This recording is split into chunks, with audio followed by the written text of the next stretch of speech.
Ladies and gentlemen, please welcome to the stage Lindsay Bruinsma, an MBA candidate at the McDonough School of Business, John J. DeGioia, president of Georgetown University, Brian T. Moynihan, CEO of Bank of America, and Warren E. Buffett, chairman of the board and CEO of Berkshire Hathaway.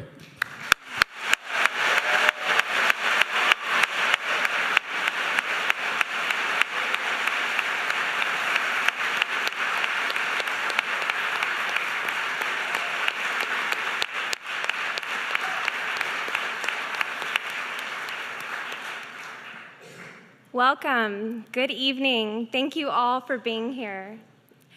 I must say I am beyond excited to be here and that I am in complete awe of the leaders on this stage and before me. We have our own Dean Thomas of the McDonough School of Business, Georgetown President Jack DeGioia, Chief Executive Officer of Bank of America, Mr. Brian Moynihan, and, though he really needs no introduction, Mr. Warren Buffett.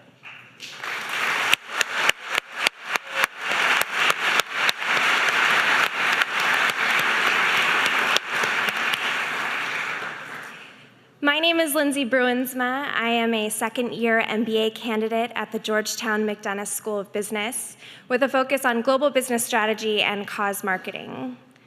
Over a decade ago, in 2003, I was fortunate to attend the International Relations program here at Georgetown University for high school students, and it had a significant impact on what I wanted to achieve in my career. I've actually been trying to get back here ever since. And so 2 years ago, when I decided to pursue my MBA, Georgetown's McDonough School was unquestionably it. I believed then, even more now I believe this, that Georgetown inspires students to positively sculpt the way that business and society interact. Programs such as the Global Social Enterprise Initiative, founded by my new friend, Professor Bill Novelli, have very much made this belief a reality. I am a product of GSEI and our wonderful sponsor, Bank of America, who partnered with the One campaign last year to provide the opportunity for 5 students to apply business skills towards social and economic impact. Last summer, I interned with RED as a global strategy fellow, RED being a cause marketing organization founded by Bono and Bobby Shriver under the One campaign umbrella. Through this opportunity, I was able to implement business solutions in a nonprofit setting. And with RED, I was able to work with global iconic brands to take on the HIV and AIDS epidemic in sub-Saharan Africa through a cause marketing model. I would like to personally thank Mr. Brian Moynihan for creating this opportunity, as well as Ms. Anne Finucane of Bank of America, and the entire GSEI family, including Executive Director LaDon Mentegi. I would also like to introduce and thank our president, Jack DeGioia, for his unwavering embrace of such programs as GSEI and for his continued dedication to community and service. Since 2001, President DeGioia has encouraged engagement at both a local and global level. Through this, he has given students not only the opportunity to follow in the footsteps of some very impressive leaders, but he has given them the opportunity to actively shape the new face of global leadership. And with that, please join me in introducing Georgetown University President, Dr. Jack J. DeGioia. Thank you very much. It was beautiful. Well done.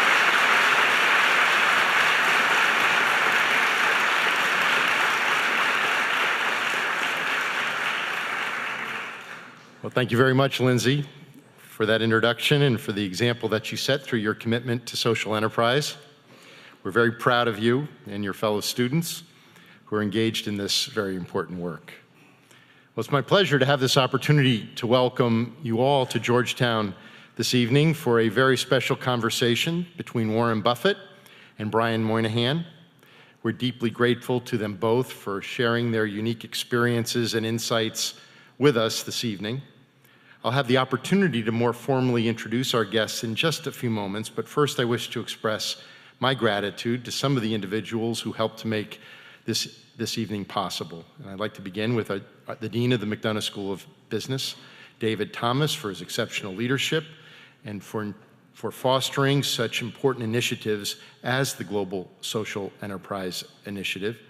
I'd also like to thank Bill Novelli, a distinguished professor of the practice at the business school and the founder of GSEI. His commitment to social enterprise, corporate responsibility, and social change has enriched our community here at Georgetown, and he will moderate our Q&A a little later this evening. The values at the core of the work that we examine here tonight are defining characteristics of the tradition that animates our university community, a tradition rooted in our Catholic and Jesuit identity, a tradition that compels us to create and share knowledge in service to our world. As a university, we have been guided by this tradition since 1789, and now for over 224 years, we've been building upon and reimagining it in new and innovative ways. The GSEI, through its work to cultivate leaders who focus on both economic and social value, is a concrete example of our commitment to living this tradition in our contemporary world. As you know, tonight's conversation is made possible by Bank of America, and I'd like to express my deep gratitude to two individuals: a proud Georgetown parent, Ann Finucane, Global Strategy and Marketing Officer at Bank of America, for her work in bringing us together this evening, and again, Brian Moynihan, Bank of America's CEO, for his leadership and support of this extraordinary event. Under Mr. Moynihan's leadership, Bank of America has deepened its commitment to community development, philanthropy, and environmental and sustainability initiatives. This includes a 10-year, $1.5 trillion community lending and investing goal, the largest ever by a financial institution. Since 2007, Mr. Moynihan has also led Bank of America's Global Diversity and Inclusion Council, a group that is dedicated to creating an inclusive work environment, and the company is consistently recognized as having one of the best environments in corporate America. Tonight, he will be engaging in a conversation with one of the world's great business leaders and philanthropists, Warren Buffett. Mr. Buffett, it's an honor to welcome you back to Washington, D.C. Many people may not know this, but this is a return home of sorts for Mr. Buffett. He attended high school just a few miles away at Woodrow Wilson High while his father was a member of Congress. Renowned and respected for his business and investment acumen, at the company that he has led since 1965, Mr. Buffett is also well known for his deep commitment to philanthropy and social enterprise. He co-founded, along with Bill and Melinda Gates, the Giving Pledge, an effort to encourage the wealthiest Americans to donate at least 50% of their net worth to philanthropy. About 5 years ago, he pledged 99% of his Berkshire Hathaway shares to charity, and last year, the shares he donated went to foundations that work to fight poverty, elevate the status of women and girls around the world, and support early childhood education, among many other causes. This led to his being ranked #1 in 2012's Philanthropy 50, a list of the nation's top philanthropists compiled by the Chronicle of Philanthropy. He has also given generously over the years to help support the work of the Bill and Melinda Gates Foundation, which focuses much of its efforts on global health and global development. So, Mr. Buffett, on behalf of our entire university community, it's an honor to welcome you to Georgetown. We're so pleased you could join us this evening, and it's now my privilege to present to you all for our conversation this evening, Mr. Warren Buffett and Mr. Brian Moynihan.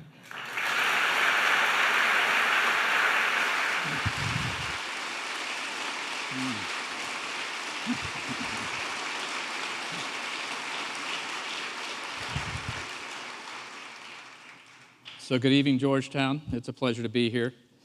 For those of you who were here last year, you know that we had Bono come talk to you about what he did. And Ann Finucane helped us arrange that through all the hard work she does for our company. And so this year, as I was thinking about with Ann who we should bring in, I actually talked to Bono. And he said, boy, if you want to bring a real rock star, bring Warren Buffett in. Because here's a guy who has done more for philanthropy than I can ever do, and et cetera. So last year we bought you a rock star. This year we bought you a real rock star.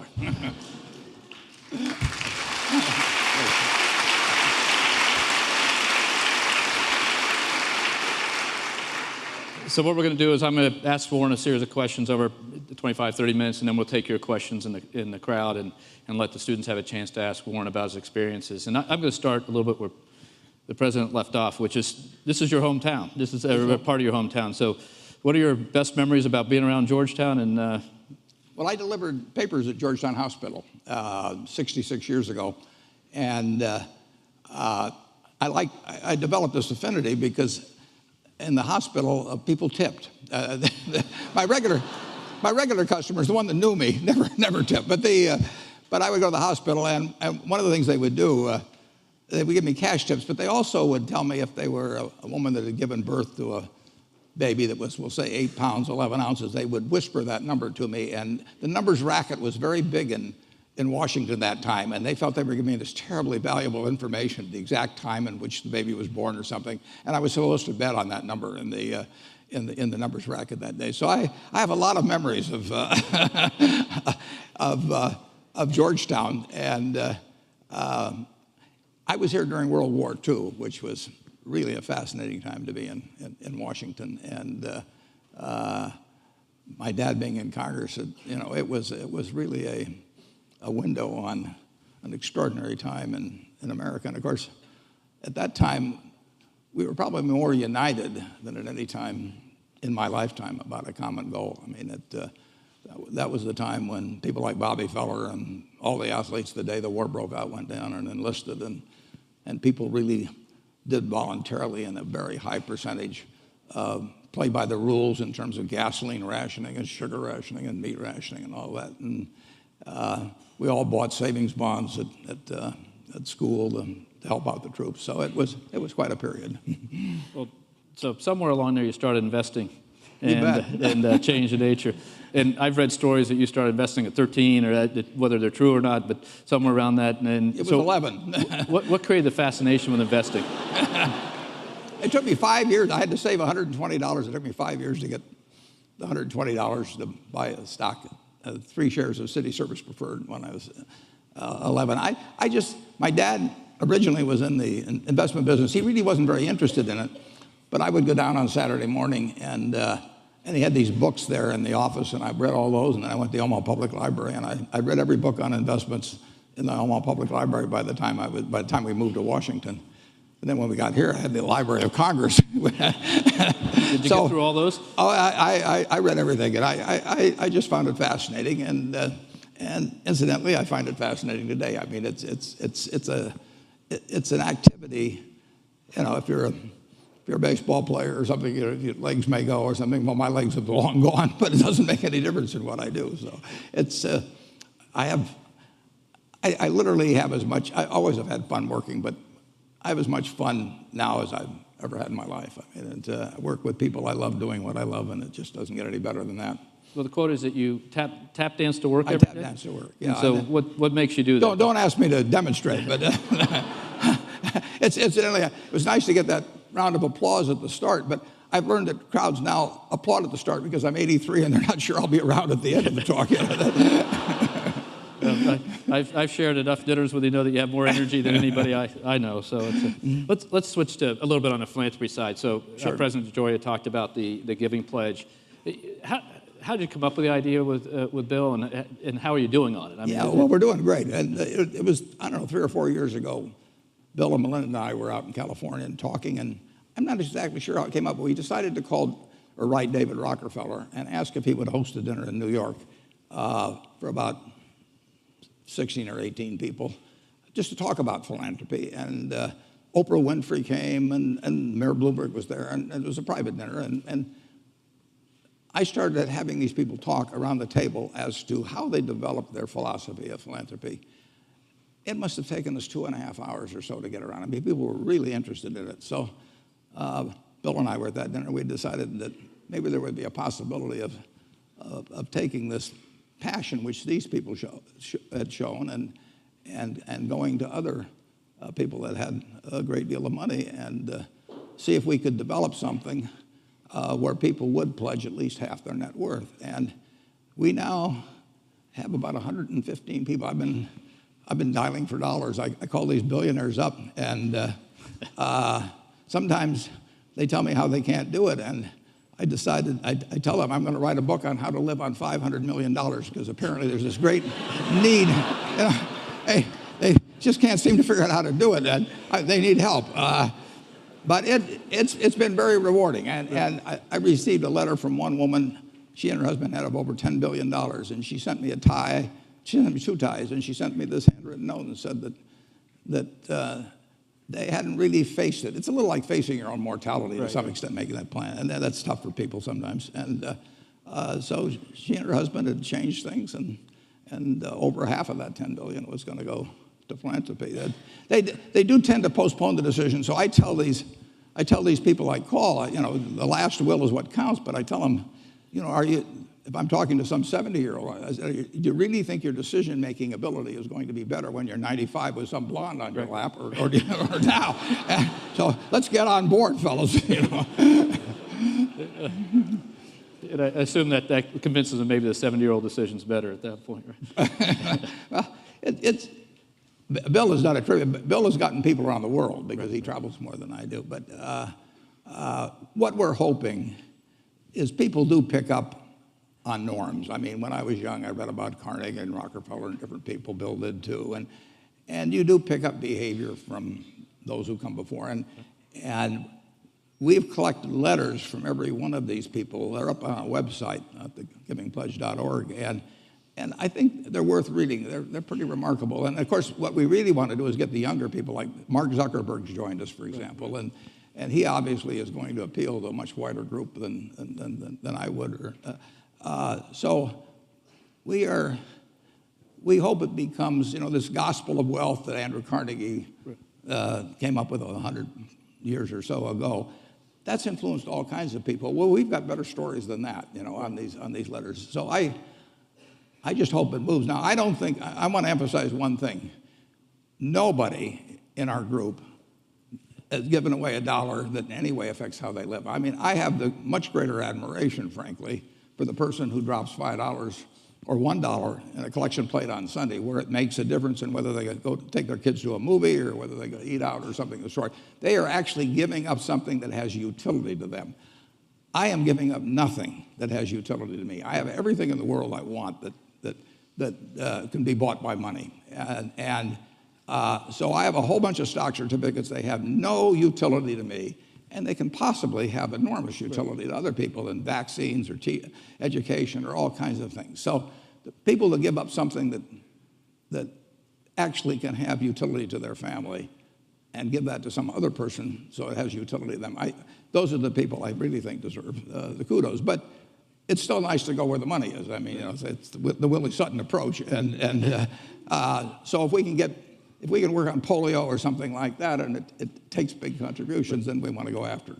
So, I mean, the unique part of what you've done is with Bill and Melinda and their foundation, and on the one hand, how you're doing it, and secondly, that you've gone and said, whatever the number will be, but almost all your wealth. All my Berkshire right. will And so talk about the Gates relationship and why you chose them as opposed to creating your own foundation or something. Well, originally my wife and I planned when we were in our 20s that when we had everything we needed, we would use the rest for society. And I thought she would outlive me. She was younger and women live longer, and then she died in 2004. So I had to come up with a different plan. And if you've read Adam Smith and the specialization of labor, you know that if you're good at one thing, you're not necessarily good at another. And you ought to get the person, you ought to use your talents where they're most useful, and get other people to give their talents. So, when my wife had babies, I mean, I went to an obstetrician. I didn't deliver myself. When I get a toothache, I go to a dentist. So I wanted to go to people who were very good at giving away money and who were younger, energetic, smart, and had the same objectives in philanthropy that I did. And the basic principle of the Gates Foundation is that every human life has equal value. And if you start with that as your basic assumption, then a lot of things flow from that. And Bill and Melinda, as well as my children, because I have foundations for each one of my three children that are of significant size, and you can read the letters I wrote them up on the Berkshire Hathaway website.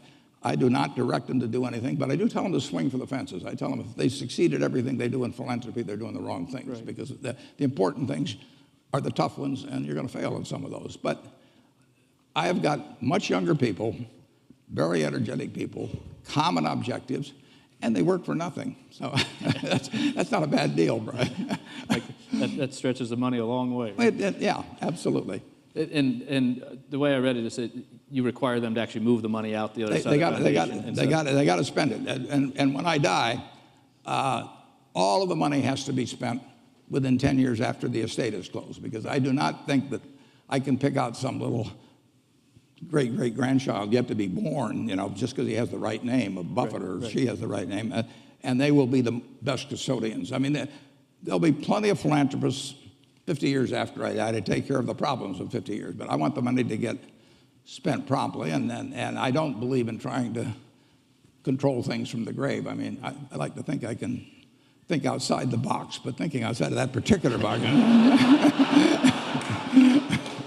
That may take a lot of philanthropy to figure that out. Recently I read an article about Eastlake and Tom Cousins. So this week, as many people know, the PGA finishes up its tournament at Eastlake, which is a golf course in Atlanta.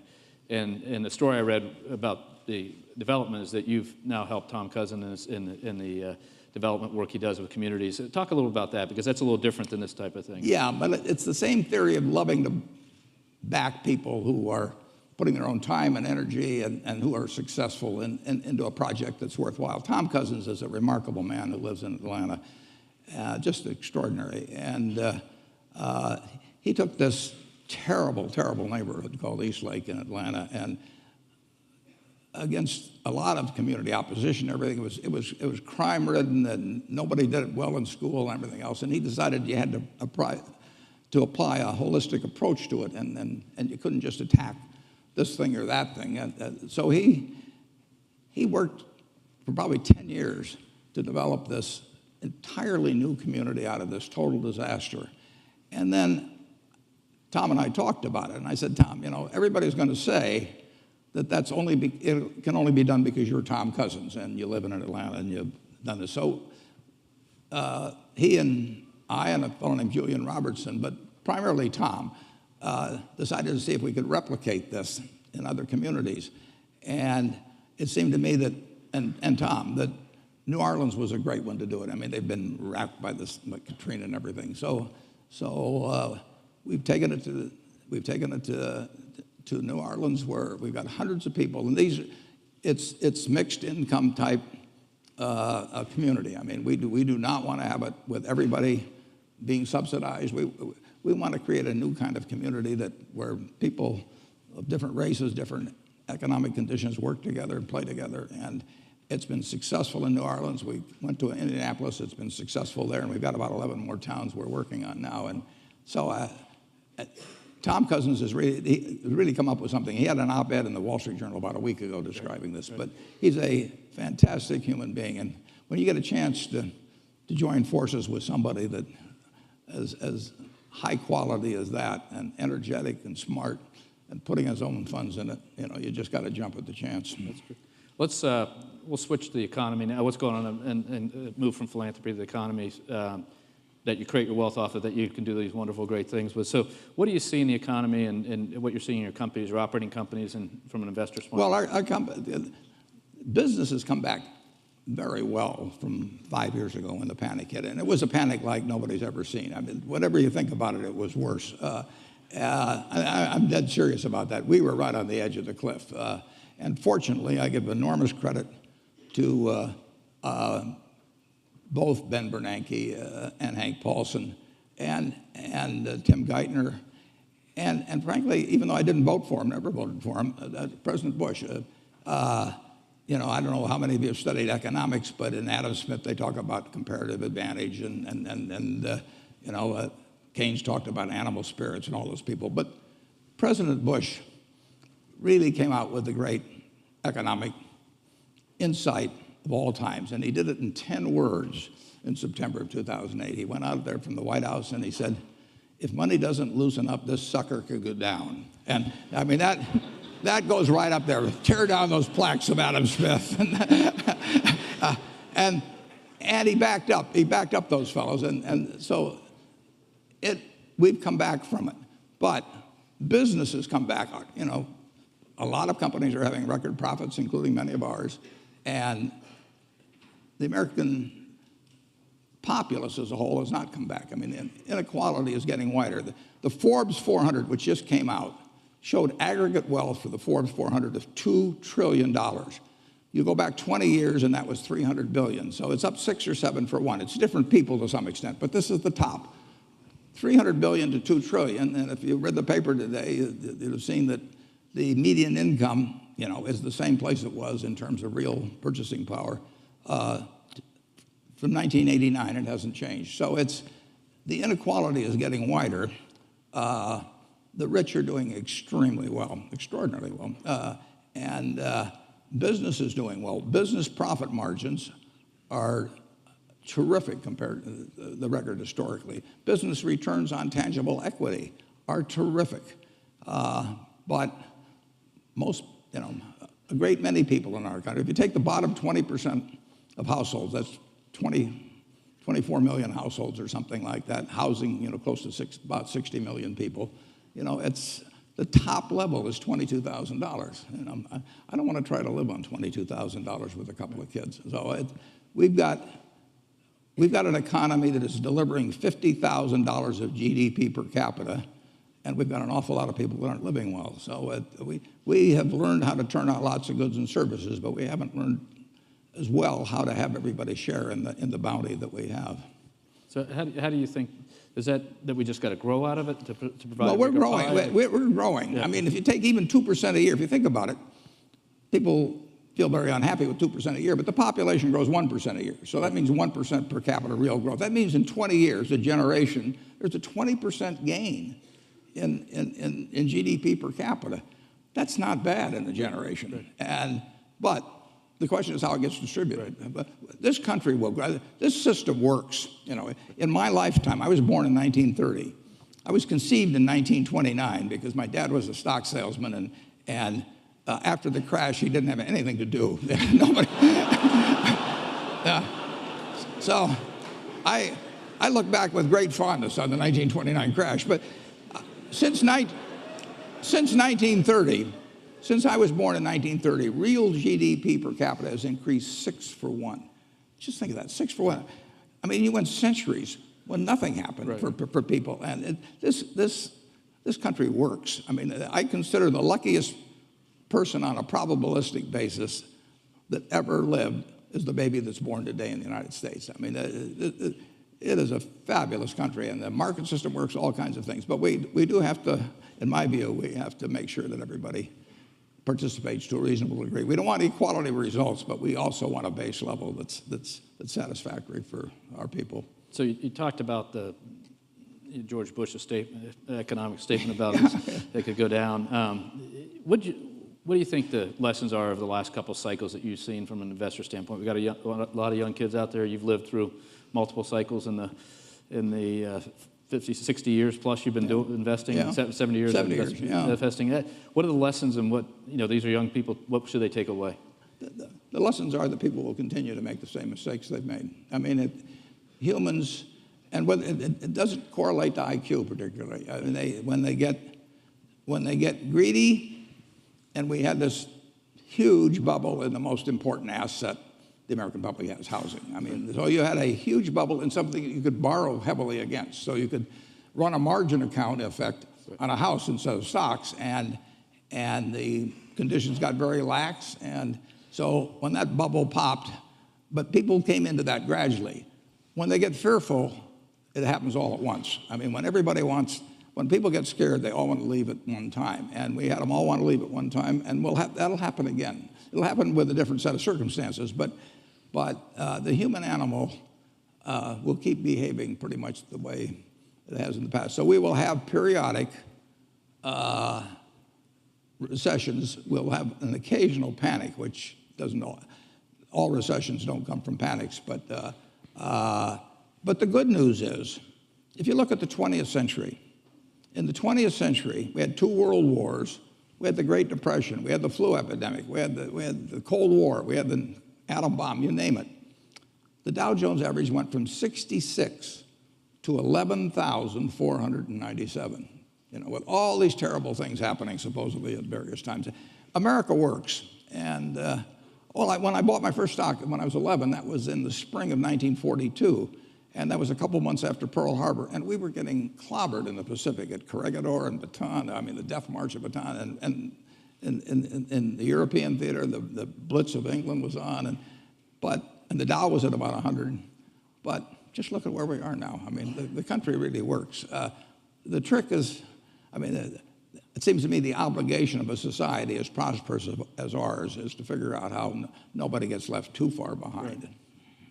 It was interesting because last year Bono's speech was a lot about how America is a society of dreams and you can accomplish more here. It was actually one of the best speeches about the optimism America could have by a person who's not American by birth. So and I know you carry that optimism. So after all this, what makes you most optimistic for the next decade about America? Or next couple decades?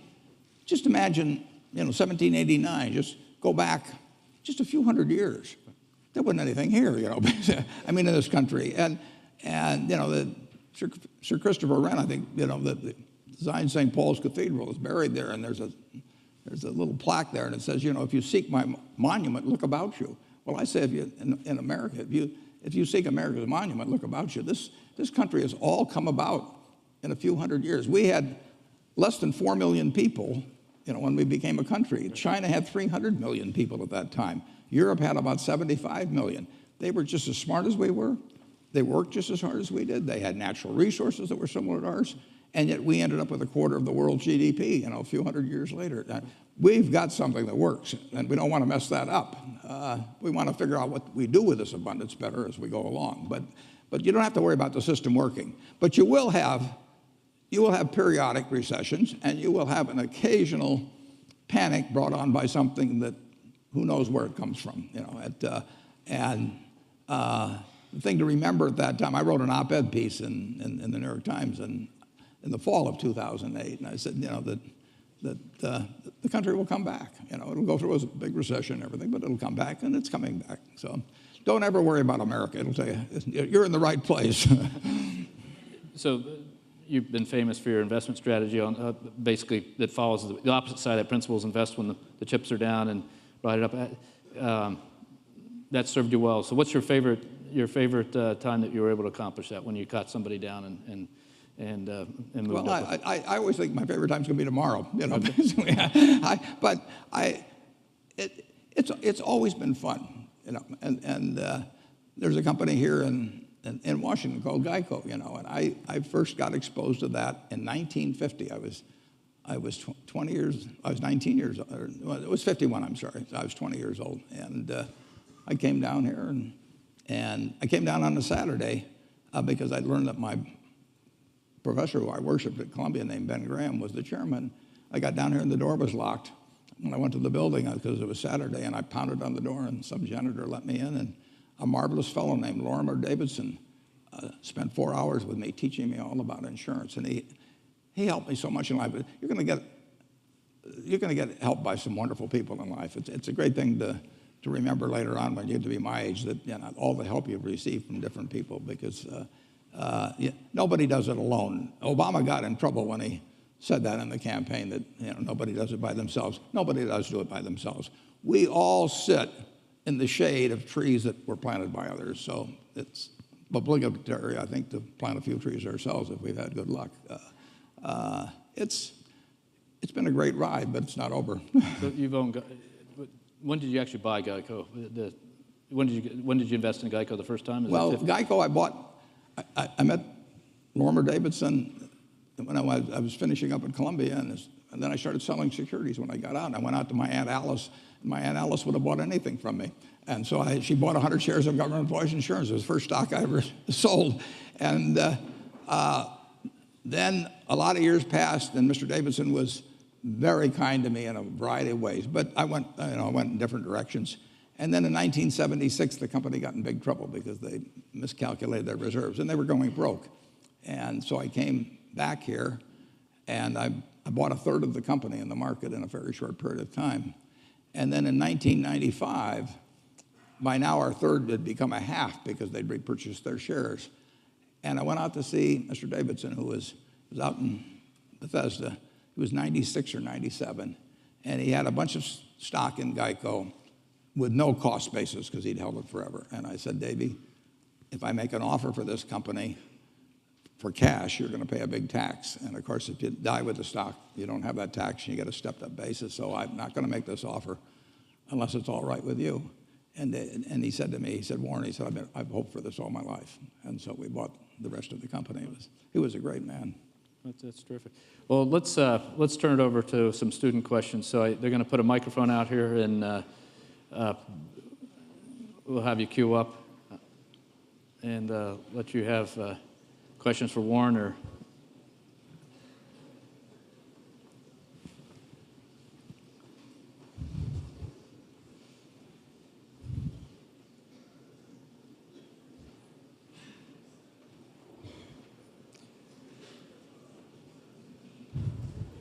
All right. Why don't you let's take the first question. Tell us who you are and ask away. Go ahead, sir. Hi, I'm Kasim Tavalali, senior in SFS. I was wondering if you have any stock tips for any of the students. You know, we're all trying to make a little living. I didn't think they taught that at Georgetown. The best investment I ever made. Well, I bought a book in 1949 by a fellow named Ben Graham called The Intelligent Investor. I don't remember what I paid. But aside from what I paid for my 2 marriage licenses, that was the best investment I ever made. It's very important to have the right framework. You need to have an approach to investing that's sound. And Graham's approach is simple, but some people adopt to it, and which I did immediately, and most people don't. But if you have the right philosophy, you will find opportunities as you go through the next 20, 30, 40, 50 years. And frankly, you're most likely to find them when in periods like 5 years ago when we were having the panic. I mean, stocks sell at silly prices from time to time. Most stocks at one time or another sell at very silly prices. And it doesn't take a high IQ to figure out that they're cheap, but it does take a temperament that's willing to step up and actually act.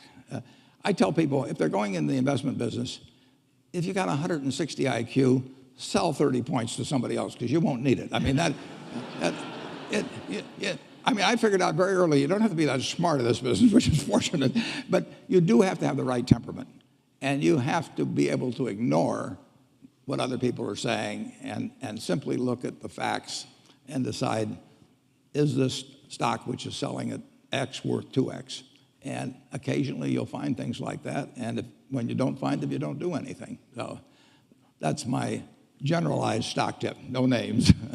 I'll make it simpler. Just buy Bank of America and you'll be set. Yeah.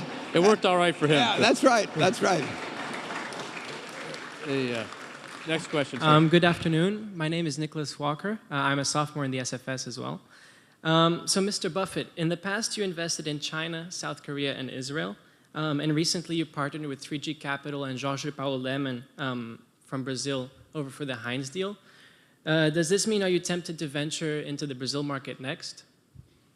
I didn't get the question. The question, you did the Heinz deal. The question is, are you going to invest in Brazil next? Oh, I don't know where I'm going to invest next. That's what makes my job interesting. I mean, I'm not kidding. I mean, if you went out and played golf and every drive went in the hole, you'd give up. The game wouldn't be interesting. I mean, what's interesting is when you get in the rough and have to come out and a few things like that. So I love the fact that I don't know what I'm going to do next. You mentioned the Israel investment. In 2006, in the fall, I got a letter from a fellow, and I never heard of him, and I never heard of the company he was talking about. But he said, my name is Eitan Wertheimer, and I want to tell you a little about my company, Ishkar. The letter was a page and a half long, and he said, if he sold the company, the family sold the company, the only company they wanted to sell it to was Berkshire Hathaway. And if I was interested, they'd be glad to come over from Israel and explain it to me. And it just jumped off the page that this was an interesting idea. So I emailed them, and they came over very shortly, and we bought the business. We handed them $4 billion for 80% of a company where I'd never seen it or anything. Eitan kept saying, you got to come over to Israel and see the plants and everything. You won't believe how wonderful they are. And I said, Eitan, I don't go to Council Bluffs, Iowa.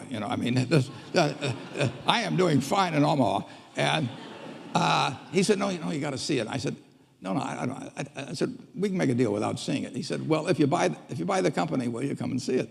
I said, if we buy the company, I'll come. So we bought the company, and I went over there, and it's true. I've never seen plants like this. It was the greatest operation I've ever seen.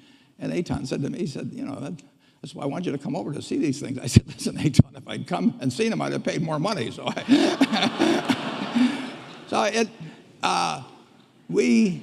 We have a wonderful partnership with the people in Israel. But I don't know tomorrow, our partnership with the people in Brazil, with Georgie Paulo Lemon and his associates, they are sensational people. I got to know Georgie Paulo when I was on the board of Gillette with him. And the opportunity to buy into a wonderful business like Heinz and to be partners, and they'll do all the heavy lifting. They run the place with Georgie Paulo and his associates. I mean, it's a great opportunity for us. And I don't know what the opportunity will be tomorrow. With Georgie Paulo, as last December, I was going out to Boulder, Colorado, where he had a group that met, and he said, I think I've got an idea might interest you when I get out there. And so I went out there, and as we came back on the plane, he explained what he was thinking about in terms of Heinz, and I said, count me in. And I will tell you one other thing, which is quite impressive about him. After I said that and went a little further in the thing, he sent me a one-page governance description of how it would work between the two of us, and he sent me a very brief description of what he thought would be a fair deal for both of us. I didn't have to change a word. I mean, those are the kind of people you like to associate with. Next question. Hi. You mentioned that people will make the same mistakes in terms of the boom-bust cycle. But there have been several recent financial developments, such as the creation of derivatives, which has since exploded recently. And you once called derivatives weapons of mass destruction. Right. Now that derivatives are a $700 trillion industry, do you see this as setting the stage for the next financial crisis? It's very hard to tell. That we've enacted Dodd-Frank, and if you look at what happened in September and October of 2008, there were some extraordinary things done. The Federal Reserve poured $85 billion into AIG, and if they hadn't, our world would be very different. Hank Paulson guaranteed money market funds at a time when 30 million Americans with money market funds were panicking, and when $300 billion in 3 days had gone out of the non-government money market funds, 125 of it had gone back into the government. $300 billion, that was almost equal to the deposits of Wells Fargo or Wachovia at the time, which were then two separate institutions. Both of those authorities have essentially been taken. I don't think they can do that under Dodd-Frank. I don't think that Bernanke could do what he did, and I don't think that Paulson can do what he did. When there's a panic, the only thing that will stop it, basically, is when somebody who has the ability and the will says, I'm going to do whatever it takes. And basically, that's what Bernanke and Paulson, and finally, Congress in a kind of a reluctant way, but said to the American public, and you could believe it. If Bernanke said, I'm going to do whatever it takes, nobody knows what Section 13.3 of the Federal Reserve Act is, and it wasn't probably meant to do what he did with it, but he did it. And the same way with they call it the Exchange Stabilization Fund of the Treasury. It was enacted back in 1934. Nobody dreamt it would be used to take care of money market funds. But you had these strong characters who had the ability to print money in the case of Bernanke, and they said, we're going to do whatever it takes, and the president was behind them. That is the way you end a real panic. And I worry, actually, that Congress doesn't like to give anybody that much authority, and it bothers them that the Fed has all this authority, or that Paulson acted as he did in TARP. And I tip my hat to them, and I'm not sure. There will be another panic. Where it comes from, who knows? But when that time comes, the question will be, are the people who have panicked, who have frozen, who have caused the economic engine to stop, will they believe and come right back and be doing something? And I'm not sure whether what's been enacted is a plus or a minus in that regard. Regardless, the country will come through. But it's very hard to write regulations that will keep people from acting foolishly, particularly when acting foolishly has been proven very profitable over the preceding few years. It's just the way it works. Humans, they all think they're Cinderella at the ball, and they think, as the night goes along, the music gets better and the drinks flow and everything, and they all think they're going to leave at 2 minutes to 12. And of course, there's no clocks on the wall, and they're still dancing. So it'll happen again. But buy when it happens. Next question. I'll be buying. Hi, my name's John Ruff. I'm from Georgia, so I'm familiar with the work over at East Lake. Oh, that's great. Appreciative. But you talked a little bit about income inequality. But if you look at class mobility rates, and if you look at average household income for middle-class families, measured with inflation, a lot of these rates have been trending down since the 1970s. And some may argue that it's harder today for the middle class than it's been in 30 years. And I was wondering if you had any more thoughts on how a rising tide can lift all boats and not just the yachts. Yeah. Well, that's what's happened. It's like John Kennedy talked about, a rising tide lifting all yachts. And the yachts have been lifted, like I say, for the top 400 from 300 billion to 2 trillion just in the last 20 years. There is a very, I think, structural problem as a market system gets more and more specialized. If you go back to an agrarian society like we had a couple hundred years ago with most people working on a farm, most people fit most job requirements. I mean, it was that as the world has become more and more specialized, I think we keep moving away from that. So a market system will not pay well for a significant percentage of society. They aren't needed to keep GDP itself going up and people at the top. And I think government has to address that. I think it's, I sometimes toss out to students this proposition. Imagine that it's 24 hours before you're born. And you're sitting there, Johnny or Joni, we don't know yet, and you're in the womb, and a genie comes. And the genie says, John or Joni, you strike me as a remarkable potential human being, and I'm going to give you an enormous responsibility. I'm going to let you decide the world, how the world is going to work into which you're going to emerge. You can decide on the economic system, the social system, the political system. You design it. And whatever you design, that's going to be the system in which you live, your children live, grandchildren live. And you, being wise beyond your minus 24 hours of age, say, I know all about you genies. What's the catch? And the genie says there's one catch. Just before you emerge, having designed the system, put it in cement, you're going to go over to that barrel over there that has 7 billion slips in it, one for every human being in the world, and you're going to pull out a slip. It may say male, it may say female, it may say white, it may say black, it may say infirm, it may say strong, it may say bright, it may say below average, it may say United States, it may say Bangladesh. Now, not knowing which ticket you're going to pull out, what kind of a world do you want to design? Well, you certainly want to design a world that produces lots of goods and services and keeps producing more and more. You want a lot of stuff around. It could be the world's fairest society, but if it's on a barren desert island, it isn't going to do anybody good. So you really want something that works in terms of output. But once you have something that works in terms of output, you certainly want something that eliminates fear from everybody's life. Now, that doesn't just mean a lot of cops. It means fear of old age, fear of health, all of those problems. And you certainly want a system not knowing what tickets you're going to get that takes care of the people that don't survive so well in that market system, which maximizes the amount of output, your first goal.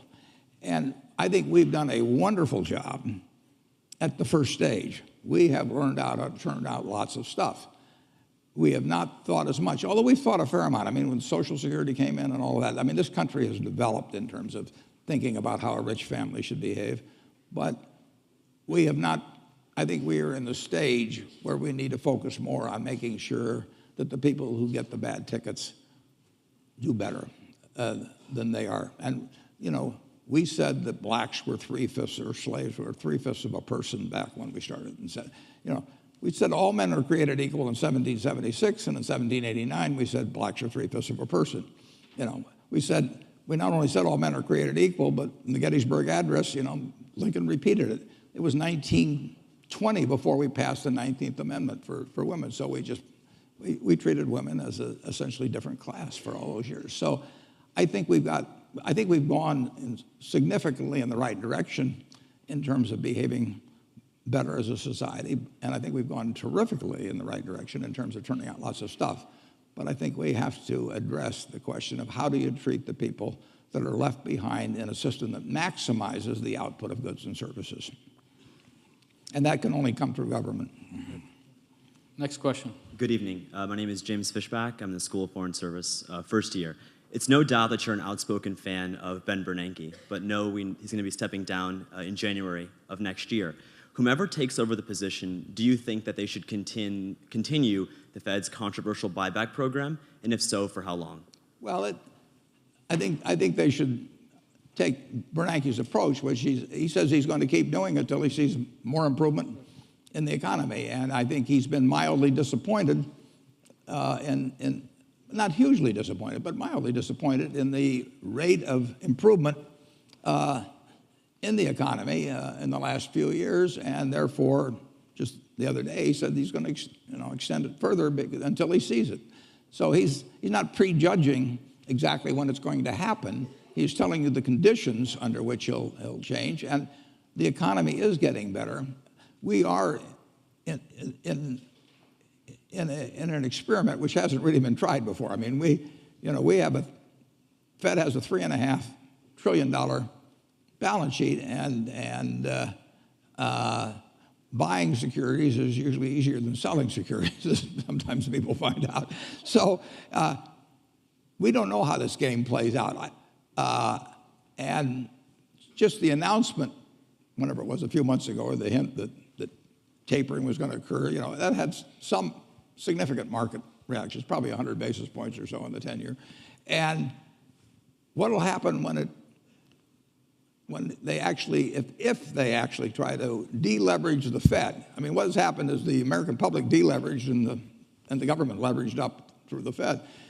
If the Fed deleverages that in any big way, that will be a new experiment. And but Warren, as we were talking earlier, the question is, when they do that, the economy has to be growing faster. And the piece people don't take into account is they're clear that they're going to stay there until the economy grows faster. And he has no pressure on him. In fact, the Fed is the greatest hedge fund in history. I mean, you've got $1.1 trillion financed by currency and circulation, which doesn't cost anything, and they got about $1.8 trillion or $1.9 trillion for the banks at 25 basis points. And I mean, the Fed is going to make $80 billion or something like that. The Fed is the fourth largest contributor to the United States government's revenues that there is now. That wasn't the case a few years back, but it's 80 or 90 billion a year probably. And it is under no pressure, none whatsoever, to have to deleverage. So it can pick its time, and if you have somebody wise there, and I think Bernanke's wise, and I certainly expect his successor to be, it can be handled.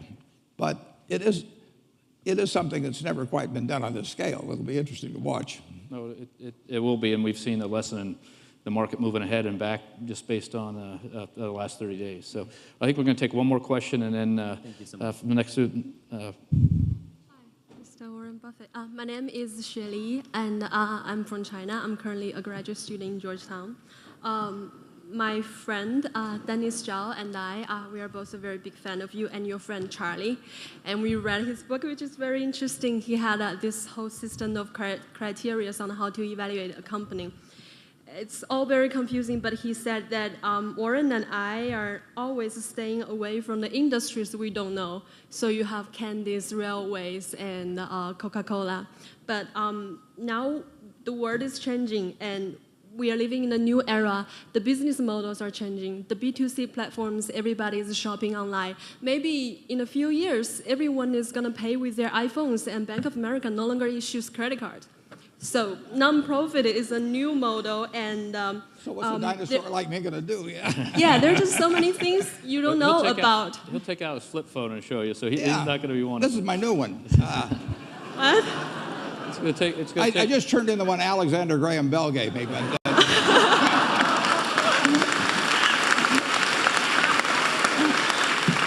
okay.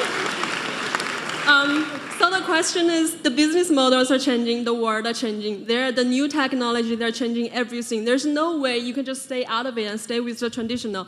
Now, for the private investors, especially in the venture capital industry, what would you think is the most important thing, the key in evaluating a company? I'm not asking about doing mediocre, I'm not asking about being average, but about excellent, remarkable. Just name one thing. The most important thing is to be able to define which ones you can come to an intelligent decision on and which ones are beyond your capacity to evaluate. You don't have to be right about thousands and thousands and thousands of companies. You only have to be right about a couple. I met Bill Gates on July 5th, 1991. We were out in Seattle, and Bill said, "You've got to have a computer." And I said, "Why?" And he said, "You can do your income tax on it." I said, "I don't have any income. Berkshire doesn't pay a dividend." He said, "Well, you can keep track of your portfolio." And I said, "I only have one stock." I said, and he says, "It's going to change everything." And I said, "Well, will it change whether people chew gum?" And he said, "Well, probably not." And I said, "Well, will it change what kind of gum they chew?" And I said, "Well, then I'll stick to chewing gum and you stick to computers, you know." I don't have to understand all kinds of business. There's all kinds of business I don't understand. But there's thousands of opportunities there. I did understand the Bank of America, you know, and I'll be able. I'm able to do that. I'm able to understand some given percentage. But Ted Williams wrote a book called The Science of Hitting, and in The Science of Hitting, he's got a diagram, shows him at the plate, and he's got the strike zone divided into 77 squares, each the size of a baseball. And he says, if I only swing at pitches in my sweet zone, which he shows there, and he has what his batting average would be, which is 400. If he had to swing at low outside pitches, but still in the strike zone, his average would be 230. He said the most important thing in hitting is waiting for the right pitch. Now, he was at a disadvantage because if the count was 0-2 or 1-2 or so on, even if that ball was down where he was only going to bat 230, he had to swing at it. In investing, there's no called strikes. People can throw Microsoft at me and, you know, you name it, any stock, General Motors, and I don't have to swing. And nobody's going to call me out on called strikes. I only get a strike called if I swing at a pitch and miss. So I can wait there and look at thousands of companies day after day, and only when I see something I understand and when I like the price at which it's selling, then if I swing, if I hit it, fine. If I miss it, it's a strike. But it's an enormously advantageous game.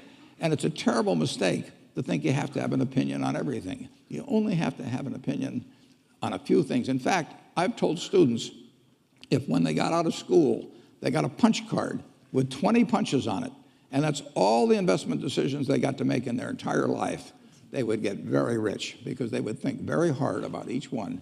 And you don't need 20 right decisions to get very rich. You know, 4 or 5 will probably do it over time. So I don't worry too much about the things I don't understand. If you understand some of these businesses that are coming along and can spot things on, if you can spot on Amazon, for example, I mean, it's a tremendous accomplishment what Jeff Bezos has done. And I tip my hat to him. He's a wonderful businessman. He's a good guy, too.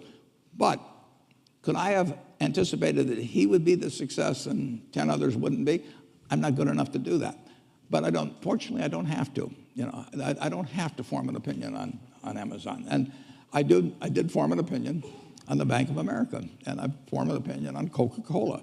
I mean, Coca-Cola's been around since 1886. There's 1.8 billion 8-ounce servings of Coca-Cola products sold every day.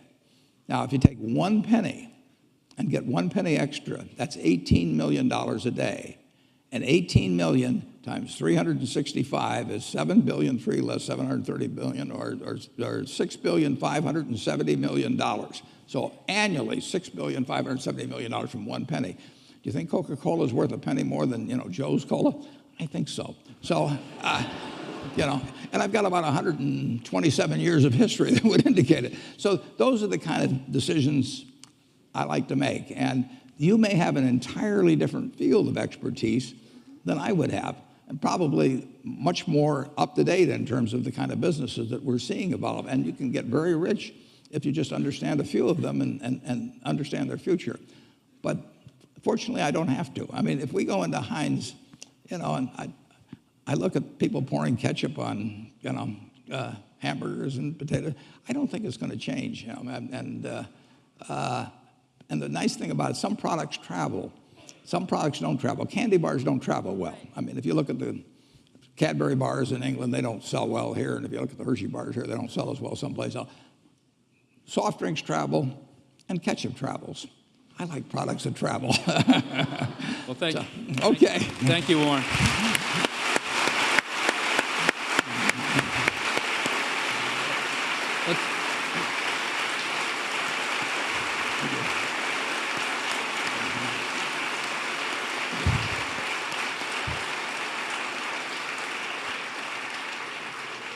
Warren, I want to thank you for taking the time to work with the students today.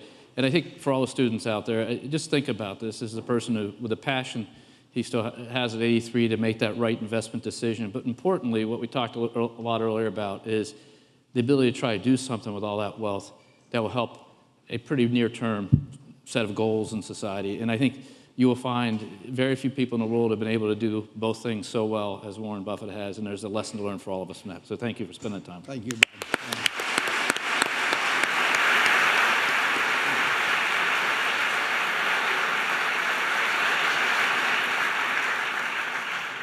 So, wow. That's probably the first time in my life I ever heard a positive outcome for the great economic crash of 1929. So, Brian, thank you for bringing us a rock star.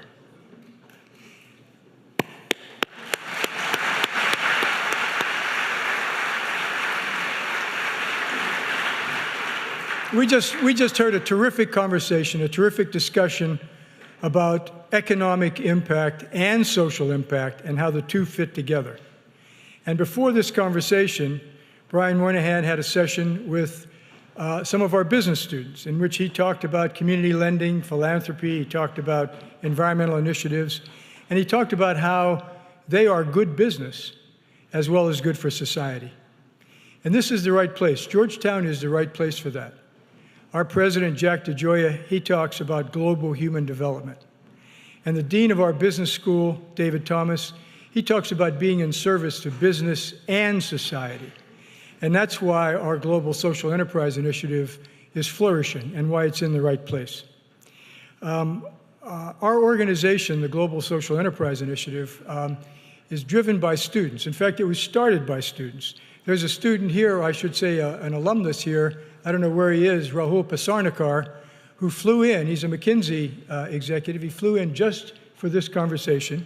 He helped to conceptualize this initiative. And Rahul, wherever you are, keep the good work going. LaDawn Mantegi and I, we think that students power what we do. And we have many projects going, and students are involved in every one of them. And we're very thankful for that. And I can tell you that I love Georgetown. I love Georgetown because I come in here every day and I rub elbows with these students who are tomorrow's leaders. And every night I go home thinking the future is really in good hands. So look for future GSEI events. Look on our website. Thank you again for this wonderful conversation. We've got to applaud these two gentlemen.